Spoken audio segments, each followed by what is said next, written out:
बिस्मिल्लाहिर्रहमानिर्रहीम। Welcome to a new lecture. इस lecture के अंदर हम चैप्टर नंबर 2 यानी कि जो डोमेन नंबर 2 थी उसके जितने भी एमसीक्यूज़ हैं उनके बारे में हम डिस्कस करने वाले हैं और उससे जो रिलेटेड एक्सरसाइज है उसका नंबर है जी रिव्यू एक्सरसाइज 2।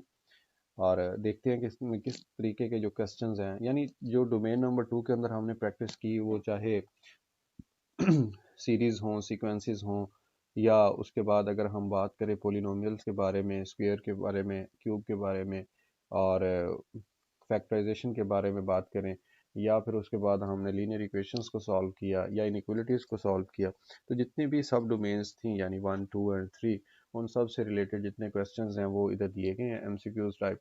तो अब हम उनको सॉल्व करते हैं। सबसे पहले रेड कलर में लिखा हुआ है कि 4 options are given against each statement encircle the correct one.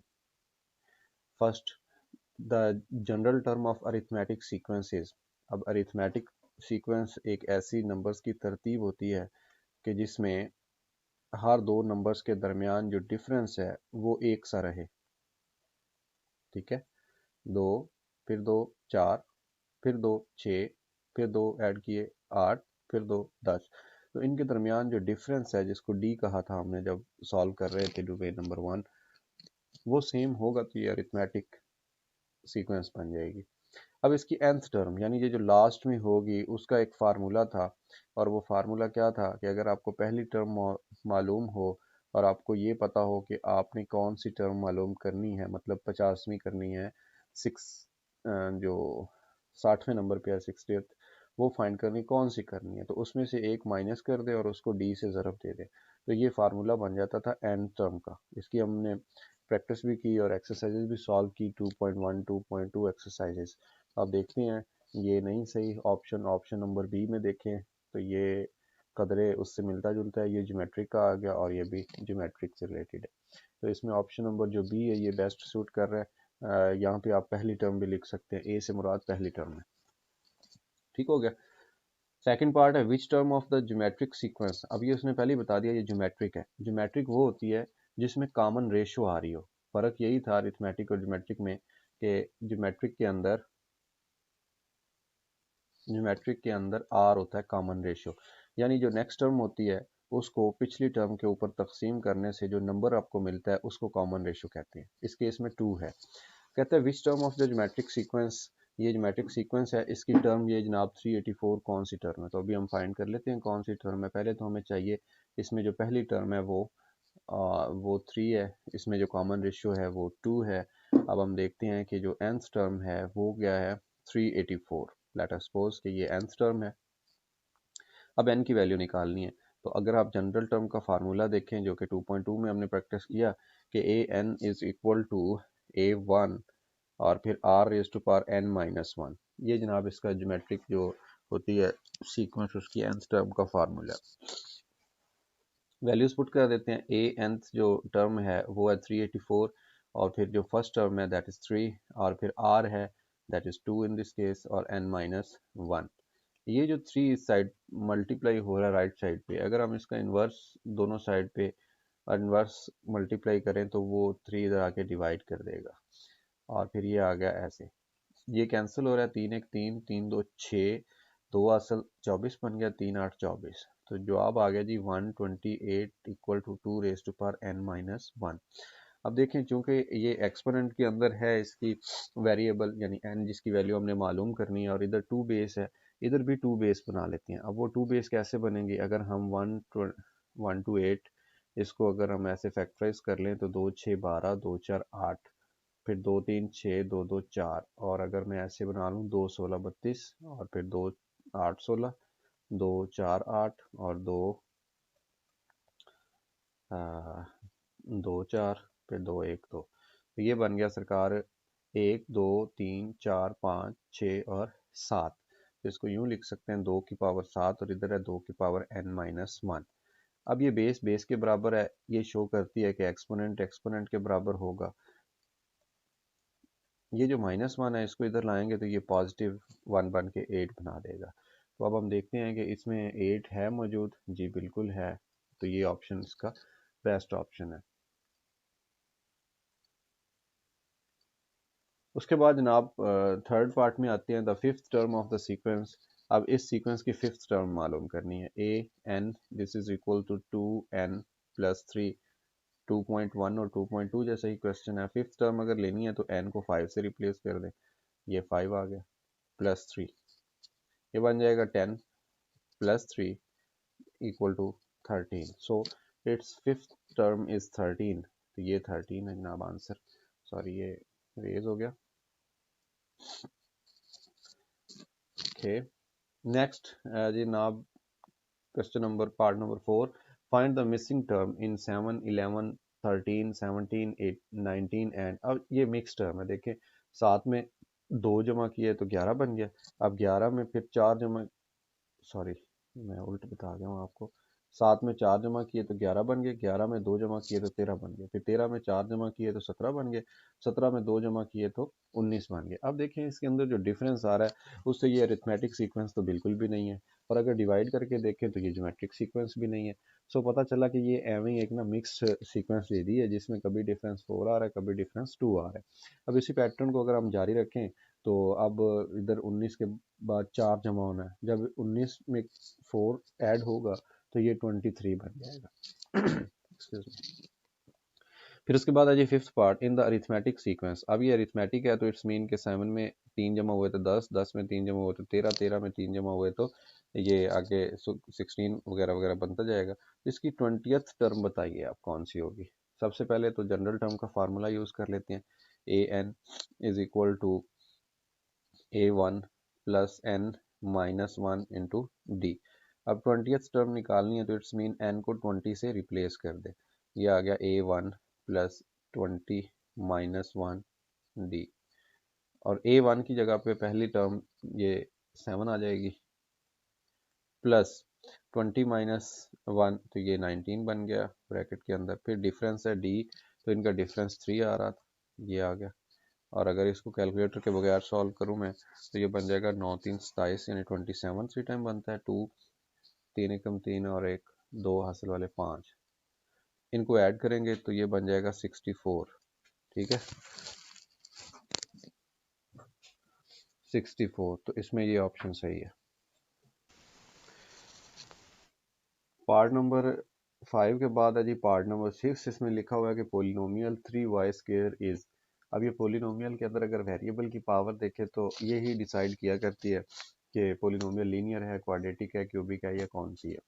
तो इसमें पावर 2 है, जिसमें पावर वेरिएबल की मैक्सिमम 2 हो, that is called quadratic polynomial. So part number 6 भी हमने सॉल्व कर लिया है। नेक्स्ट है जी part number 7, the square of 99 by using formula. अब देखें इसका हमने आई थिंक डोमेन नंबर 2 थी, सब डोमेन, जिसके अंदर इसके बारे में पढ़ा था कि कैसे स्क्वायर का फार्मूला यूज़ करना है। अब 99 को हम दो हिस्सों में ब्रेक कर सकते हैं, कैसे, एक हम यूं लिख सकते हैं 100 और एक लिख सकते हैं -1। फिर अगर हम दोनों साइड पे स्क्वायर अप्लाई कर दें तो ये बन जाएगा 99 का स्क्वायर इक्वल है 100 - 1 स्क्वायर। और जब इसको हम देखेंगे स्क्वायर ओपन करेंगे ये बन जाएगा फर्स्ट वैल्यू का स्क्वायर, और इधर लास्ट में आ जाएगा सेकंड वैल्यू का स्क्वायर, यानी ए स्क्वायर प्लस बी स्क्वायर, और दरमियान में माइनस है तो हो जाएगा -2 इंटू ए पहली रकम इंटू बी दूसरी रकम। अब इसको मैच कर लेते हैं, ये आ गया जनाब 100 स्क्वायर -2 100 1 एंड 1 स्क्वायर। तो यही सबसे बेस्ट ऑप्शन है और है भी यही इसका आंसर। पार्ट नंबर 8 की तरफ आए तो इसमें लिखा है x+1/x equal to 9 and x square then x square +1/x² किसके इक्वल होगा। तो जो वैल्यू गिवन होती है उसका दोनों साइड पे स्क्वायर ले लिया करते हैं। 1/x whole square is equal to, इधर दूसरी साइड पे 9 है, इसका स्क्वायर आ जाएगा। ठीक है, तो ये बन जाएगा जनाब a का स्क्वायर प्लस b का square plus 2ab equal to 9 square 81। ठीक, ये कैंसिल हो गया, और फिर एक्स स्क्वायर +1/x², और राइट साइड पे 81 है, ये वाला +2 इसका इन्वर्स साइड होगा तो माइनस हो जाएगा, और ये 79 हो गया। ठीक हो गया, ये 79।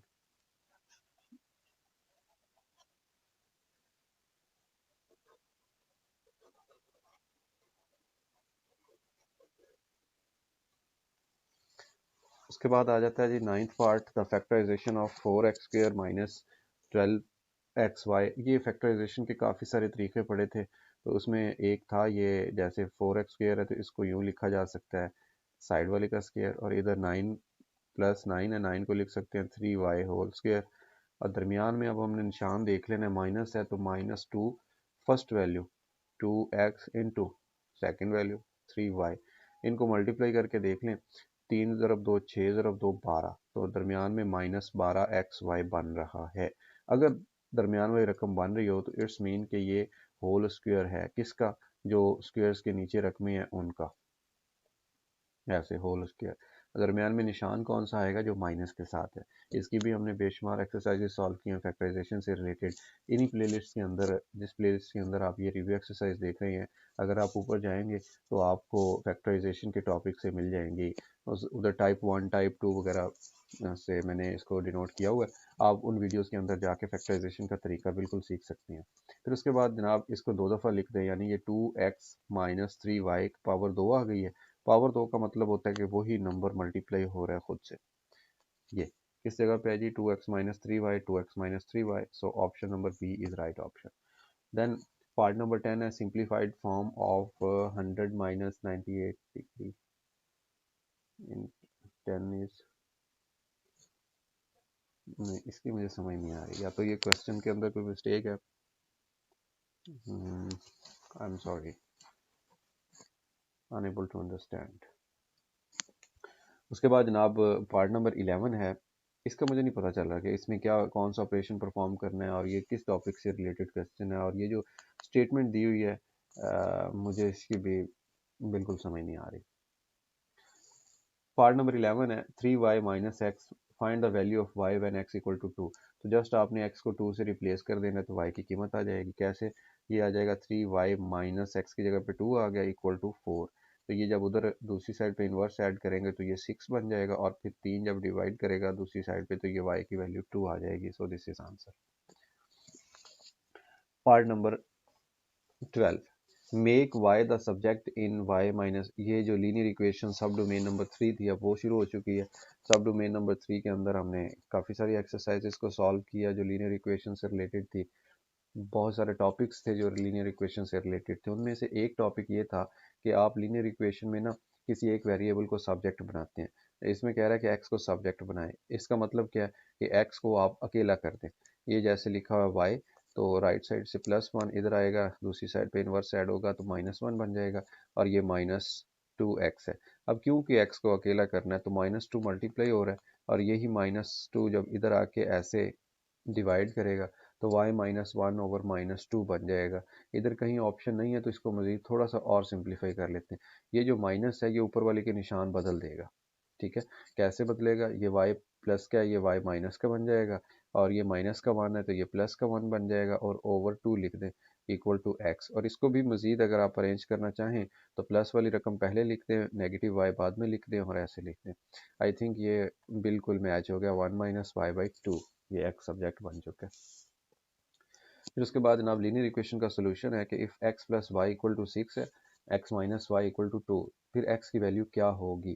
तो अगर मैं इन दोनों इक्वेशंस को ऐसे इकट्ठा लिख लूँ तो आपको वो याद आ जाएगा, लीनियर इक्वेशंस का solution by elimination method, by substitution and by graphical method. किसी भी मेथड के ज़रिए आप इसको सॉल्व कर सकते हैं। अब इसमें देखें, अगर y का कोफिशिएंट तो +1 है, इधर y का कोफिशिएंट -1 है, तो कोफिशिएंट सेम है, साइन अपोजिट है, दोनों को ऐड कर दें। ये ऐड करने से y से कैंसिल हो जाएगा, और ये ऐड होकर 2x बन जाएगा, 2x equal to 8 and x equal to 4। कहाँ पे है भाई, ये पहले नंबर पे। फिर उसके बाद है जनाब the line y equal to -7x passes through, ये कहाँ से पास कर रही है। तो अब हम ऐसा करते हैं, x की, ये पहले तो मैं लाइन इधर लिख लेता हूँ, -7x। अगर हम x की वैल्यू 0 पुट करते हैं तो उस वक्त देखें y की जवाब क्या आ जाएगा, -7 × 0 इक्वल टू 0, यानी 0 पे 0 आ रही है, 0 पे 0 है कहीं पे ऑप्शन, 0 पे 0, ये ठीक है, इट्स मीन के ओरिजिन से पास हो रही है। बाकी अगर आप इसकी जगह पे, ये ऑप्शन 0 था x, तो y 7 नहीं आया, ये गलत हो गया। अगर x की जगह 7 रख के देखेंगे ना तो ये -49 बन जाएगा, ये भी बिल्कुल गलत होगा ऑर्डर पेयर। अगर x की जगह पे 7 रखेंगे तो ये -49 आएगा, ये गलत हो गया। जस्ट यही एक ठीक है जिसको हम प्रीवियस मेथड्स के अंदर सीखते हैं।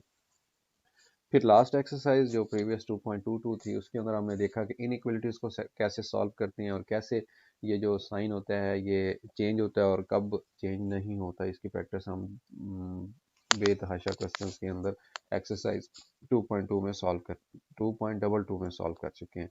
7x is less then -14। अब x की वैल्यू मालूम करनी है तो ये पॉजिटिव 7 है।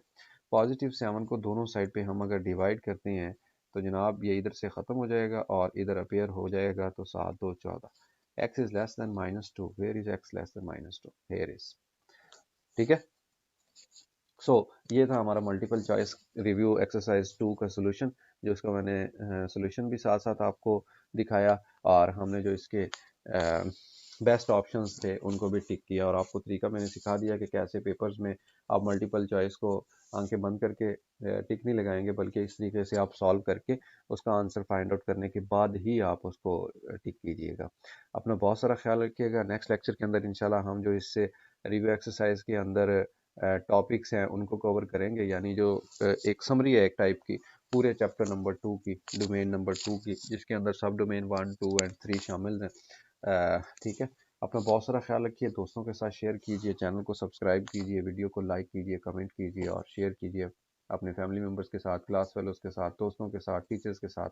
अपना ख्याल रखिए। अल्लाह हाफिज़।